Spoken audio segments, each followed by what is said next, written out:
ಬೇರೆಯವ್ರು ಏನಾದರೂ ಬೆಳಿತಾವ್ರೆ ಚೆನ್ನಾಗಿ ಆಗ್ತಾವ್ರೆ ಅಂದರೆ ಪಾಪ ತಡ್ಕೊಳಕ್ಕಾಗಲ್ಲ. ಅವ್ರ ಕೈಲಿ ಏನೇನು ಮಾಡಬೇಕು, ಹೆಂಗೆಲ್ಲ ಮಾಡಬೇಕು, ಪಾಪ ದಿನ ರಾತ್ರಿ ಎಣ್ಣೆ ಹೊಡ್ಕೊಂಡು ಯೋಚನೆ ಮಾಡ್ತಾರೆ. ಇವ್ನು ಹೆಂಗೆ ಕೆಳಗಾಕೋದು, ಏನು ಮಾಡೋದು, ಪಾಪ ಅವ್ರದ್ದು ಟೈಮ್ಗಳು ಯೂಸ್ ಮಾಡಿರ್ತಾರೆ. ಮಾಡಲಿ, ತೊಂದರೆ ಇಲ್ಲ, ನೀವು ಮಾಡಿದಷ್ಟು ನಾನು ಬೆಳಿತೀನಿ, ಮಾಡ್ಕೊಳ್ರಿ.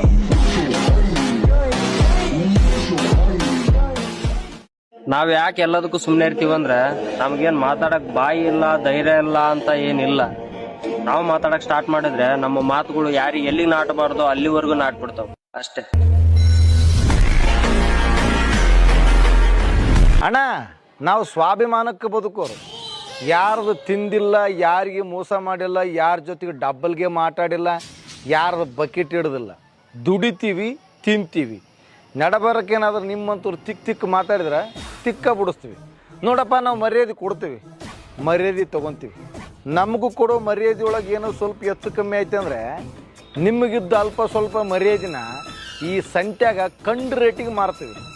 ಅಣ್ಣ, ನಾವು ಭಾಳ ಒಳ್ಳೆಯವರು, ಅಷ್ಟೇ ಕೆಟ್ಟವರು. ಮಾರಿ ಕಣ್ಣು ಹೋರಿಮ್ಯಾಗೆ, ಕಕ್ಕನ್ ಕಣ್ಣು ಕುರಿಮ್ಯಾಗೆ, ಅವಳ ಕಣ್ಣು ಆ ಕಣ್ಣಾಗೆ, ಇವನ ಕಣ್ಣು ಅವಳ ಮ್ಯಾಗೆ, ಊರೋ ಕಣ್ಣು ಇವರ ಮ್ಯಾಗೆ. ಇತಿಹಾಸದಲ್ಲಿ ಸೋತವನ ಹೆಸರು ಇದೆ, ಗೆದ್ದವನ ಹೆಸರು ಇದೆ. ಆದರೆ ಇದನ್ನೆಲ್ಲ ನೋಡಿ ನಕ್ಕ ನಾಮರ್ಧನ ಹೆಸರಿಲ್ಲ ಅಷ್ಟೇ.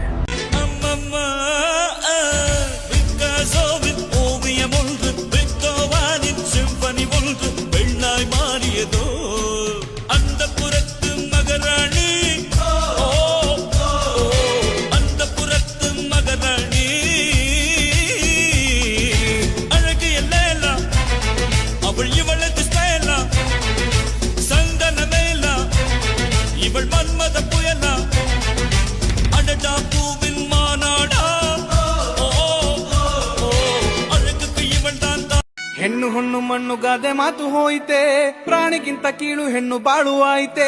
ಹಾಡ ಹಗಲೆ ಕೊಲ್ಲೋ ಕ್ರೂರಿ ಕಾಲ ಬಂದಿ ತಿಂದು ನಮ್ಮ ನ್ಯಾಯ ನೀತಿ ಕಣ್ಣ ಮುಚ್ಚಿ ಮೌನವಾಯಿತೆ. ಒಟ್ಟು ಕೇಳುವಾಗ ಅಮ್ಮ ತಾಯಿ ಎಂದರು, ಕಷ್ಟ ಕಾಲಕ್ಕಿರುವೆಂಬ ಧೈರ್ಯ ಕೊಟ್ಟರು. ಮಳೆಗಾಳಿಗಿಂದು ಊರಿಗೂರೆ ಹೋದರು, ನಮ್ಮ ಓಟು ಪಡೆದ ದೊಡ್ಡೋರು ಕಾಣೆಯಾದರು. ವಿದ್ಯಾರ್ಥಿಗಳು ಎಲ್ಲ ಸೇರಿ ಬೀದಿಗಿಳಿದರು, ಸ್ವಂತ ಹಕ್ಕಿಗಾಗಿ ಲಾಠಿ ಏಟ ತಿಂದರು. ಭವಿಷ್ಯದ ಪೀಳಿಗೆಗೆ ಒಳಿತ ಬಯಸುತ್ತಾ ದೇಶದ್ರೋಹಿ ಎಂಬ ಪಟ್ಟವನ್ನು ಪಡೆದುಕೊಂಡರು. ರಾಜಕೀಯವೆಂಬ ಇವರ ಬೇಳೆ ಬೇಯಲು, ಜಾತಿ ಧರ್ಮವೆಂಬ ಬಿತ್ತನೆಯ ಮಾಡಲು, ದೊಡ್ಡ ಮಂದಿ ಮಕ್ಕಳೆಲ್ಲ ಹೊರ ದೇಶ ಸುತ್ತಲೂ, ಬಡಪಾಯಿ ಮಕ್ಕಳೆಂದು ಜೈಲ ಕಂಬಿ ಎಣಿಸಲು.